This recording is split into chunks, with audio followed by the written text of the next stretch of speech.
నమస్తే. పాలు ఆరోగ్యానికి మేలు చేస్తాయన్న సంగతి అందరికీ తెలిసిందే. అందుకే చిన్నప్పటి నుంచే పిల్లలకు పెద్దలు పాలు తాగడం అలవాటు చేస్తూ ఉంటారు. దీనివల్ల శరీరానికి బలం చేకూరుతుంది అని, ఎముకలు బలపడతాయి అని, బలహీనత తగ్గుతుంది అని నిపుణులు సైతం చెబుతున్నారు. శరీర అవసరాలను తీర్చడంలో సహాయపడే అనేక ముఖ్యమైన పోషకాలు పాలల్లో దండిగా ఉండడమే అందుకు కారణం. అందుకే రోజువారీ ఆహారంలో పాలను ముఖ్యమైన భాగంగా పరిగణిస్తారు.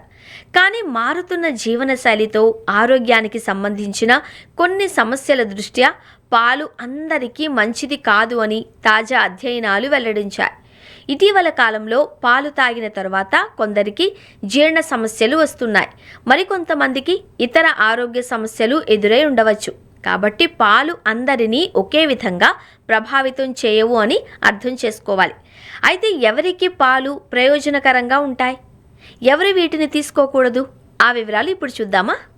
ఆర్ఎంఎల్ హాస్పిటల్ వైద్య విభాగం డైరెక్టర్ ప్రొఫెసర్ డాక్టర్ సుభాష్ గిరి మాట్లాడుతూ, పాలు అందరికీ ఒకే విధమైన ప్రయోజనాలను అందించవు. దీనికి ప్రధాన కారణం లాక్టోస్ అలర్జీ.